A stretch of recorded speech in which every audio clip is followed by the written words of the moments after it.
কাউন্সিলরকে খুনের ঘটনায় ব্যবহৃত আগ্নেয়াস্ত্র এখনও উদ্ধার হয়নি। তবে এই ঘটনায় পুলিশ দুজনকে গ্রেফতার করেছে।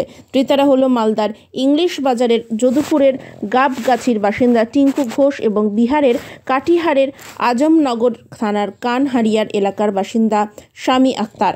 জানা গিয়েছে, দুষ্কৃতীরা প্রায় 10 থেকে 15 দিন ধরে বাবলা সরকারের গতিবিধির ওপর নজর রাখছিল। তারপরে পুলিশের কাছে কোনো খবর ছিল না। আজ মৃত কাউন্সিলরের দেহ শেষকৃত্য করা হবে। ইতিমধ্যে মৃত কাউন্সিলরের দেহ মালদা মেডিকেল কলেজ হাসপাতাল থেকে মহানন্দাপল্লী এলাকায় নিয়ে আসা হয়।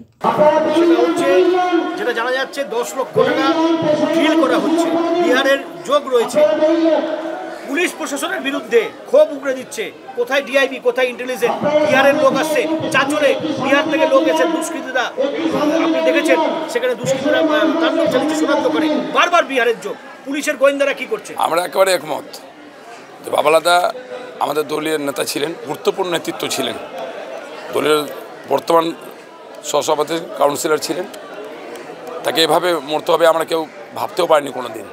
গোটা মালদাবাসী আমরা, গোটা দল আমাদের প্রচণ্ড হারে ক্ষতিগ্রস্ত হয়েছে এবং আমি মনে করি পুলিশ এখানে সম্পূর্ণরূপে ব্যর্থ হয়েছে। পুলিশের যে টিম যারা তদন্ত করে এগুলো খবর রাখে, নেতৃত্বদের কারা কোন জায়গায় দাঁড়িয়ে আছেন, সেটা কিন্তু তারা আজকে সম্পূর্ণরূপে ব্যর্থ হয়েছে বলে আমার মনে হচ্ছে। তবে আমি মনে করি যে তিনি রাজনৈতিক নেতা ছিলেন, রাজনৈতিক অভিসন্ধ মাথায় রেখেও কেউ হয়তো তাকে খুন করতে পারে, অন্য কোনো কারণও হতে পারে। সেটা তদন্ত হলে আসলটা বেরিয়ে আসবে।